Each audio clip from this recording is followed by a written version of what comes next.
So background story. I was with this girl for over 2 years, and I was infatuated by her, utterly infatuated. It was not love, it was infatuation. Everything she did would make me happy, even small things like the way she laughed or the way she walked, talked, looked, everything. Since the day I met her, I knew she was the one. Boy, was I wrong. So about 2 years into relationship, we kinda got distant, mostly because of my anxiety and frequent panic attacks, which I tried to control, but with the amounted stress from new work, I just couldn't always be in control. Those of you who have paranoid anxiety will understand. So she got distant. I knew that she didn't want to spend as much time with me as she used to because I was a mess. Meanwhile, she got a job and things were looking up. She was somehow happier, and she lied to talk about her new colleagues, and I was genuinely happy she worked at a place where she didn't have to under constant stress like I had. Long story short, boss was an asshole. I really wanted to be there for her, but due to panic attacks I couldn't, so I tried not to get in the way of her happiness and tried to deal with my problems by myself. After I figured out I can't do it, I tried to ask her out for a dinner or something to celebrate her work and tried to talk to her about my problems. This may seem as me being needy, but at the time I was. I wanted something positive in my life, since I was in a shithole. At the dinner we talked, and then she dropped a bombshell on me. She said she has slept with a guy from her new work. I was devastated. Mind you, we were in a 2-year-long relationship, and I was working the job I hate to save enough money to pop the question, and all that shit. So I just sat there in disbelief and looked at her. She was whirling her hair. It made me hurt even more, and I broke up with her then and there. But she couldn't let it go. Constant calls, messages and shit, which made my anxiety skyrocket. After a couple of months, she sends me a photo with her new boyfriend, guy from work, with a message, "Your services are no longer required." It killed me inside, so I blocked her number. 5 months later, I get a call from unknown number. It is her. She was all apologetic and shit, and I was in mood to avenge my broken heart. Since I am quite petty person, I called my friend for a drink. My friend at the time just went through mononucleosis, and I knew she was still contagious. So as a joke, I told my friend we should celebrate her getting well by drinking orange juice from wine glasses. It sounded harmless, so my friend accepted. When we were done celebrating, I carefully washed orange juice from the bottom, but didn't touch the top of the glass, and placed it in a box. Next day I called my ex and suggested we should have romantic dinner together. And I went whole 9 yards. Cooked my meal, lighted the candles, and poured some wine in advance. One in the normal glass, and one in special glass. I even cut some oranges and placed them on top of the glass, so that she doesn't ask why it tastes a bit orangey. So we had a nice evening and some make-up sex, and I was not afraid of mono, since I had it when I was 9 or something like that. For the next month I was in a relationship with her again, and all my friends asked me why was I doing this to myself. If only you know. She was coughing and snorting and all that shit, and I knew I hit the jackpot. So she got to the hospital, and it was mono. I was there for her for 3 months, taking care of her like I was the best boyfriend ever. And when she got better, she was told by her doctor she will have to wait for 6 months or so before she could normally interact with other people. And then I decided to strike.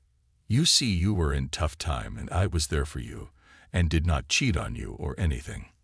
Why are you going back there? It was over a year ago. Because I got you mono. Got up, left, blocked her number, and never spoke to her again.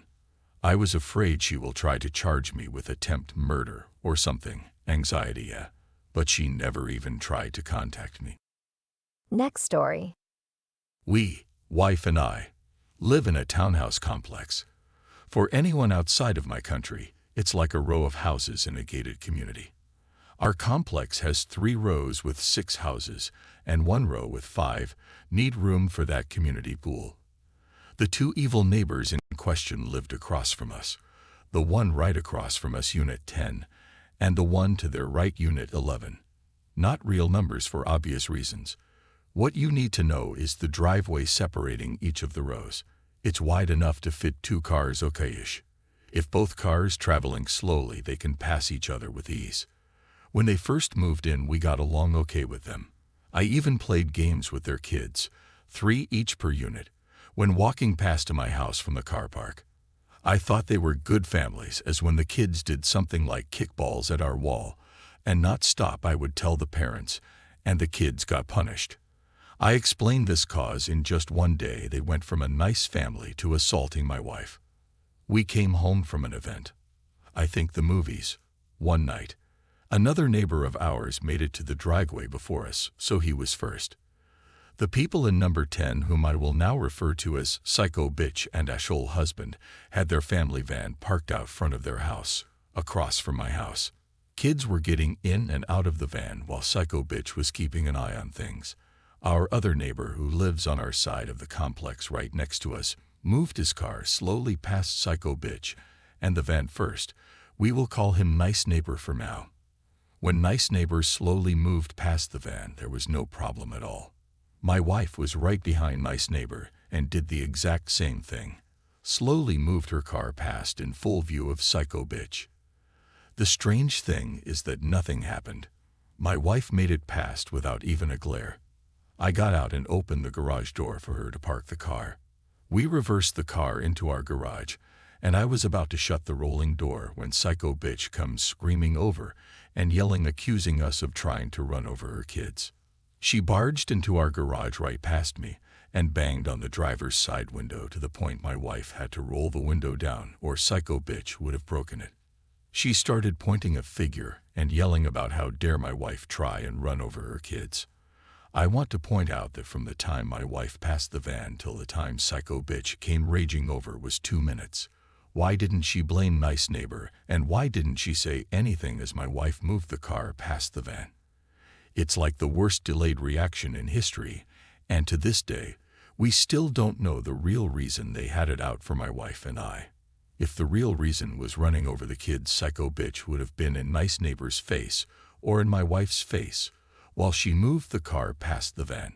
My wife felt cornered and scared, and I was about to drag Psycho Bitch out of our garage when Ashole Husband came storming over and threatened me to not touch his wife.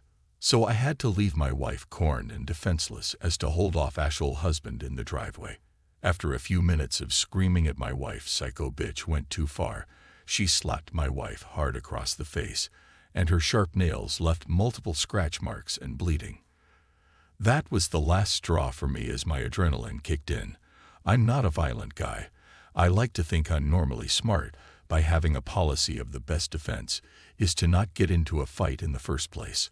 I stormed over to Psycho Bitch, but Ashole Husband grabbed my shoulder from behind and demanded to know where I was going. I turned round and gutted the idiot in the stomach with a right hook, then ignored him as he went down. I grabbed Psycho Bitch from behind as she was still wailing on my wife and threw her to the ground outside of our garage. I told them to rack off, polite way I said it, and leave us alone. We went inside and called the police to file a report. The police took notes and photos. I even said I punched Ashole Husband in defense of my wife. I got nothing to hide. The police didn't do much apart from take notes, and that was it. The Jekyll and Hyde 180 they pulled on us from good neighbors to assaulting my wife really took us by surprise. In the weeks and months that followed, we got insults, glaring and threats from units 10 and 11 as 11 joined their friends in condemning us. Most others in the complex took our side as they either saw or heard what happened. One thing was clear, units 10 and 11 had to go. We own our house, and we ain't up and leaving our lives cause Psycho Bitch wants to start drama with us. First I called Body Corp. They manage the complex, kind of like a commercial HOA, but not a HOA as not run by residents of the complex but a company, and filed a report about both 10 and 11 showcasing all our documented proof of the harassment and threats towards us. Next I talked to their landlord who owned 10 and 11 and about 5 other houses in the complex as he is a good friend. He seemed concerned but not enough to kick them out. Guess he really wants rent payments. So I decided to get rid of them myself. First I found their Wi-Fi network, and before I shut them out of it I got their email address. then locked them out of their own internet connection. I had their phone number from when we were good neighbors and got myself a burner phone. I signed them up for every spam email I could find. Order takeout to be paid for on delivery every night of the week. I made sure their mailbox was stuffed with advertising. I even had men knocking on the door for promised fun, only to leave angry, and had actual husband and psycho bitch at each other's throats. I made sure their phone was ringing at all hours of the night. They even threw the phone out the window. As a final favor, I had a friend who runs a dog washing business come around pretending they booked her. When they explained they had no dogs and told her to duck off, she finally understood what we've been dealing with. They kept berating her to leave, throwing in racial slurs. Bad idea. She took out the hose meant to wash the dogs and sprayed psycho bitch and actual husband, and inside the house all over their carpet.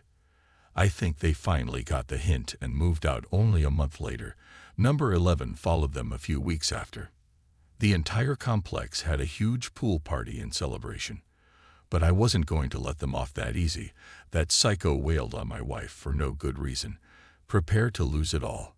From when we're on good terms with psycho bitch and actual husband, I knew they were on temp visas while trying to apply for permanent residency.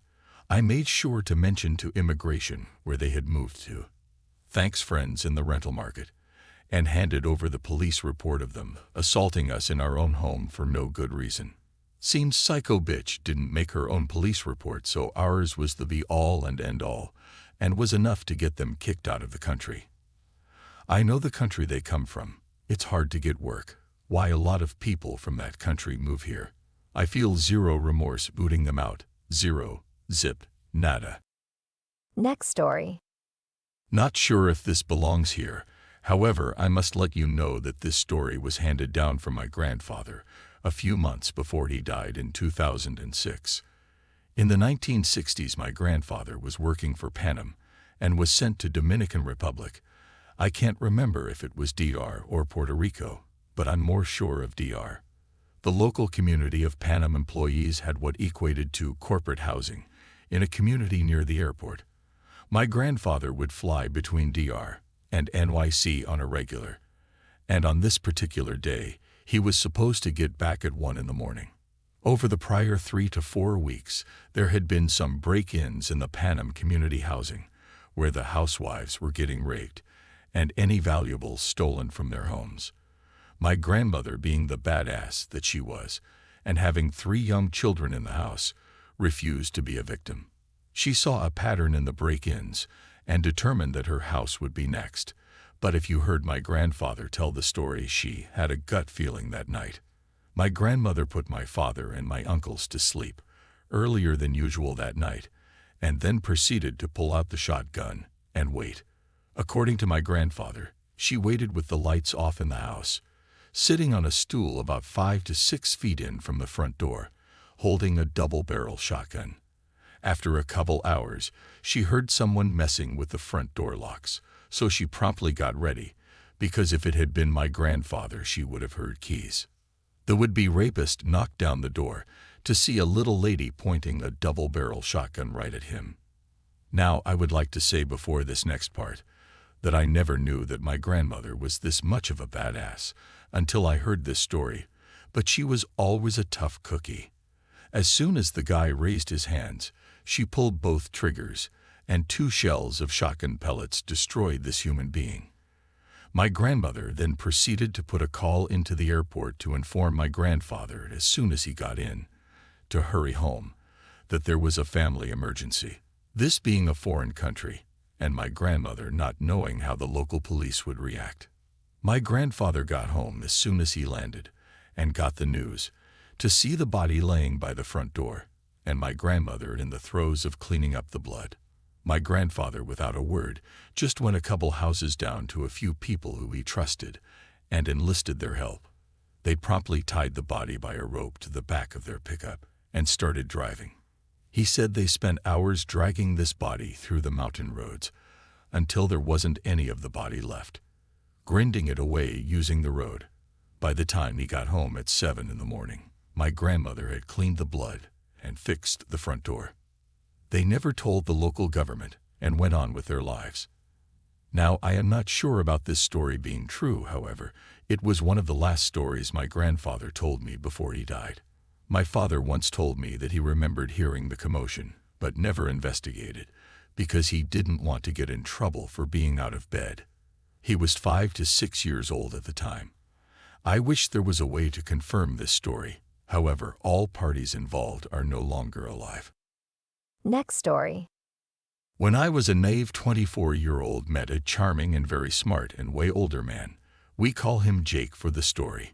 His sister is Dana, and I'm Gina. Now to the story.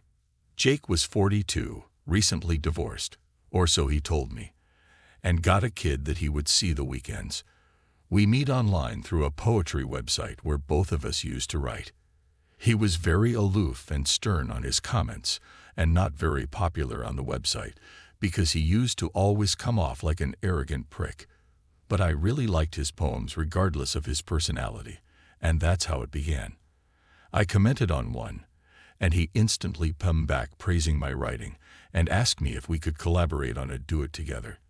I've already done it 1,000 times with a few friends and people on the site that I respected, so I said sure. So long story short, we met on Hotmail Messenger. This was nearly 11 years ago, kids, so no WhatsApp, although we did chat on too. This will come relevant later. Long story short, we instantly connected. He was funny, handsome, and really sweet underneath all his bravado. And his dark sense of humor was right up my alley. We spent months pulling all-nighters just talking and writing together. Not humble bragging, but I was pretty popular on the site because I won a few awards, so by association he became popular too.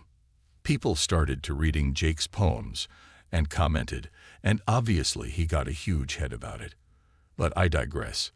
Our relationship became more serious after he confessed that he was falling for me and I was smitten. So I went along with it. We talked about my recent breakup, and he assured me that he would never lie to me because of course he used that. Which of his ex-wife cheated on him, and he was devastated until he met me. I was shocked for how bad her ex was, but assured him that I was all in. And I meant that. One important detail about our turbulent romance is that he was in South America. He's from there, and I was still living in Italy, in my hometown. So after almost 2 years of excuses for how tied up on work he was, I decided to surprise him with a visit. I bought my ticket, and it literally was like a dream.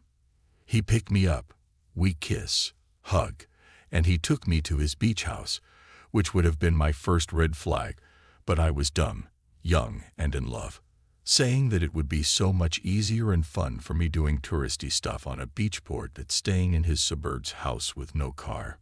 Because I told him in such a short notice that he didn't have the time nor the means to take time off, which again blatant lie, because he was one of the partners of the company. But again, I bought it, and off I went on my own almost for the entire week that I was there. He only spent one night with me, and the rest of the week just picked me up from whatever it was that I ended up wandering, and we hang out for a few hours, have sex, and then he just drops me off on the house. I know that most of you are thinking, come on, Ope, just get your head out off your arse and realize what a bunch of BS that is. And believe me, now writing this I realized how much of an idiot I was. But it gets better. The day before I have to get back to Italy, he took me to dinner with his 6-year-old son and his sister. I was super happy to meet his family and son, but got caught off guard when he just introduced me as his friend from Italy, dropping on town for tourist. Her sister was super sweet, albeit a bit awkward, and his son was adorable. We ate, talked, and off we went. He picked me up first thing in the morning and dropped me off in the airport. Now that you got the full story, I'll get to the good part. 2 days later, and still a bit jet-lagged, I got a very interesting email from his sister Dana. Her email was short and very simple. Dear Gina, I know that you might think I was weird and maybe a bit rude when we met, but it was only because I was tricked by Jay to join the dinner with his kid. He never mentioned that you guys were dating, but after confronting Jake, He confessed and begged not to tell anyone or his marriage will be ruined. But you're such a sweet and young girl that doesn't deserve his deceive. Jake is still married, and never left their home. Don't take just my word for it. And Dana sent me pictures of his real profile and surprise. The perfect little family. I thanked her and shut down my computer. I was devastated. I really thought Jake was the love of my life and was seriously considering moving there. I spent all night crying and drinking wine until I get myself the worst migraine. But the heartbreak lasted about 12 hours. At 4 a.m. I got up, shower, make a pot of fresh coffee, and started planning my revenge. I was hurt, yes, but also so angry that he not only deceived me, but dragged his sister and his innocent child in his lie. I was at the other side of the world, and I didn't have the money to pay someone to kick his arse or egg his car. But as my Sicilian father would said to me, if someone slaps you, don't turn the other cheek. Cut off their fucking hand. And so I did. Cue my sweet revenge. I sat down at my desk and turned on the computer and logged in his Hotmail. I didn't have the password, but I knew him well enough to answer his 3 security questions on the section. Forgot password. 123 bum baby. I'm in, and holy shit. This arrogant piece of human crap was not only dating me, but other 2 girls. I quickly logged onto his dev too, because he had everything linked. The naivety. So I quickly changed all his passwords to I am a prick, and discovered that his personal email was also connected to his work account. I dug through his emails for 2 hours. This idiot never erased anything, so he had more than 5,000 emails. Until I found something very interesting. The girls he was also seeing and their very hot email exchanges. Dick pics included. So what did I do? You guessed. I crafted a very lengthy and explicit email with pics and chat logs attached confessing to Jake's wife, posting as him obviously, begging for forgiveness, and declaring how much of shit person I was, and as a proof of my willingness to change and transparency was sending this email to the girls too. But that I did it only because I was a closeted gay and thought that being a player would help me forget how much I really loved guys. That I was sick of pretending and hope she could move on and maybe be friends. But not only to them, I fucking copied his entire list of contacts, including the CEO and partners of the company he worked, his parents, and D of course. This email was perfection. All the pictures and chats, myself included, he ever exchanged with any other women. I copied myself on the list, obviously, as a countermeasure, and move on to the part 2 of my plan. I changed all of his FB and declaring that I was so relieved that people finally knew who was I. The pride flag was his new wall picture, and his profile picture was a photoshopped picture of 2 guys kissing. I created 5 different accounts on gay websites with all his info, included his phone number, and started to chat with a bunch of guys until out of nowhere, this guy sent me, better yet, he sent Jake a message. Tony was his old uni friend that had always been secretly lusting for him for years, and although I felt bad for this later, I set up a date. Part 3 of my plan.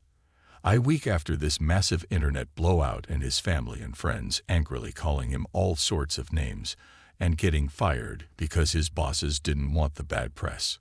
So Jake, trying to make amends with his family and friends, make a beg for his day. But I would have paid 1 year worth of salary just to see his face and his guests when in the middle of their celebration, Tony appeared with a bottle of champagne and a bag full of lube and sex toys to celebrate privately as I asked. Apparently, there was a huge fight, and everyone left Jake, flustered and angry, crying because some psycho wanted to ruin his life. I blocked him and forgot about everything until 6 months ago, when he out of the blue sent me a message on Instagram asking me why I disappear and didn't support him when he was on his lowest. And oh boy, the satisfaction I felt when I only replied back, "Sorry, Jake, but I think everything you got was karma for all the lies and time wasted you feed me. Good luck, and be tubo. It do is always me." I then blocked him and made my account private. Jake did try to call a few mutual friends to try to get them to give him my number, but they ignore him. They also got the infamous email. So yeah, I got my revenge, and I was WAF every single hour. I know, I'm effing petty.